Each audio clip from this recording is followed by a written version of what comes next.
Merkava Main Battle Tanks.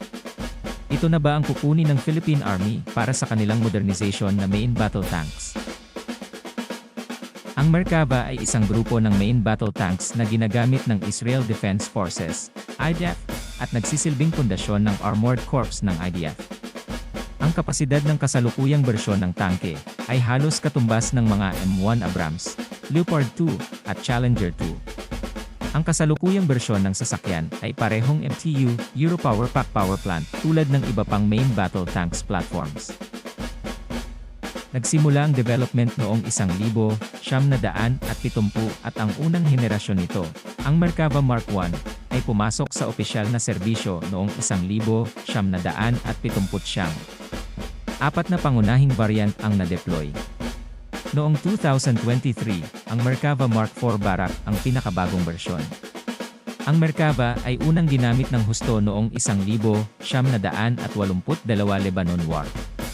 Ang pangalang Merkava ay nagmula sa unang pangalan ng programa sa pagpapaunlad ng Israel Defense Forces.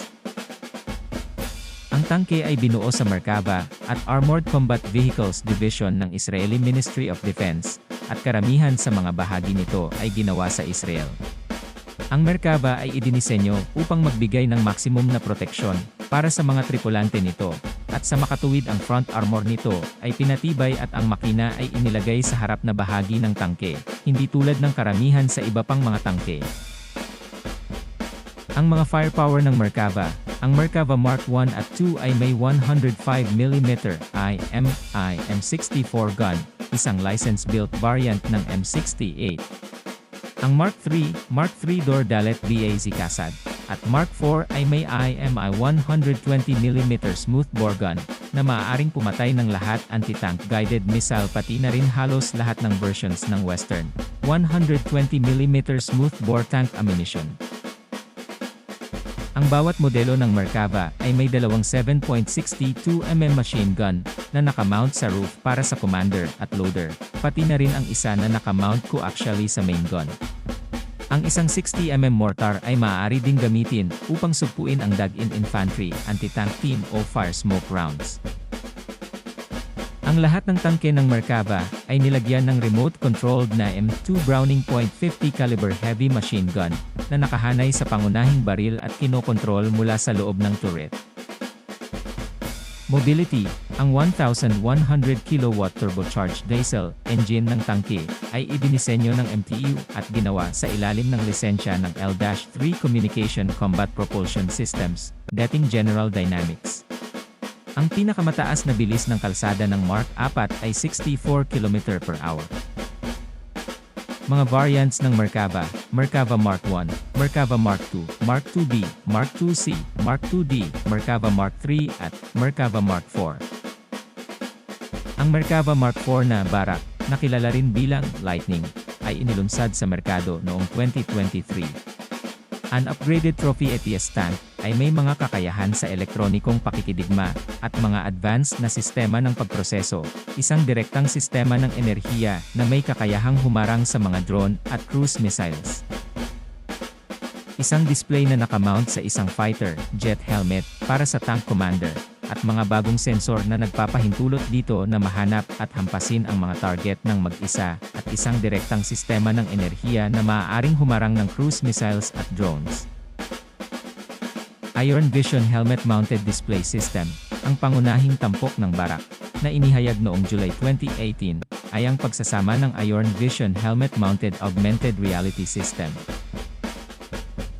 Gamit ang mga high-resolution na kamera na nakaayos sa paligid ng tangke upang magbigay ng 360-degree virtual reality view ng kapaligiran ng isang tangke sa mga tripulante. Nagpapakita ng helmet habang protektado sa loob. Ang Israeli company na Elbit ay bumuo ng sistema para sa F-35 fighter aircraft. Sa kaibahan sa mga naunang modelo ng Merkava, lumikha ang Elbit ng mas magagandang tanawin at advanced na night vision para sa mga tangke ng Barak. Bukod pa rito, nag-install ang defense firm ng bagong user interface sa isang touchscreen para sa tangke. Ang bawat miyembro ng tripulante ay makakakita ng mahalagang impormasyon tungkol dito. Kabaligtaran sa mga naunang modelo ng Merkava, kung saan ang commander ng tangke ay maaaring malantad sa sniper fire o hindi gaanong makita kung ano ang nasa paligid niya. Ang mga sistemang ito ay nagpapahintulot sa mga sundalo na lumaban habang ang tangke ay ganap na selyado na walang mga hatch na bukas. Ang Barak tanks ay mayroon din ng Rafael-developed Advanced Missile Defense System na tinatawag na Windbreaker. Ito ay kasalukuyang ginagamit sa mga lumang modelo ng Merkava tank at Nemer Armored Personnel Carrier. Ang Barak tanks ay mayroon din ng Rafael-developed Advanced Missile Defense System na tinatawag na Windbreaker. Ito ay kasalukuyang ginagamit sa mga lumang modelo ng Merkava tank at Nemer Armored Personnel Carrier. Ang Windbreaker, na hindi maipaliwanag na kilala bilang trophy system sa labas ng Israel, ay binubuo ng isang radar detection system na nakakakita ng mga paparating na missiles at hinuhulaan ang kanilang mga trajectory, at mga launcher na nagpapaputok ng parang buckshot na mga metal pellet na nagiging sanhi ng papasok na missile o rocket.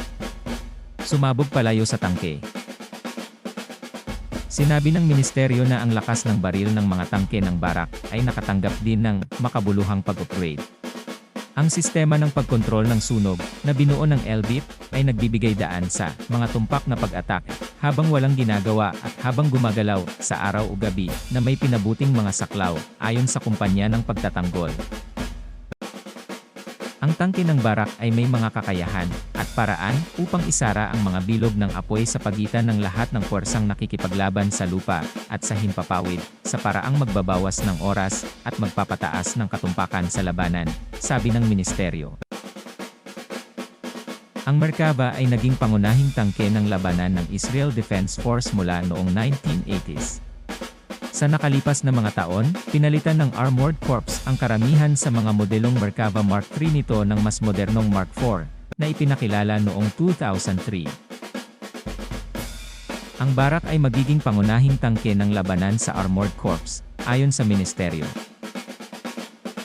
Napatunayan na ng Merkava sa kasaysayan ng mga labanan, noong 1982 Lebanon War, Second Intifada, 2006 Lebanon War, Gaza Border Areas, Operation Protective Edge 2014.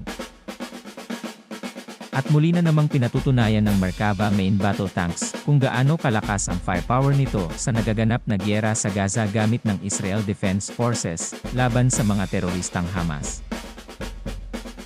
Umaasa tayong lahat na sana makakuha tayo ng tulad ng Merkava main battle tanks para sa Philippine Army modernization ng marami upang lalo pang maproteksyonan ang ating bansa laban sa mga dayuhang mananamantala o nanghihimasok sa ating kasarinlan o soberanya.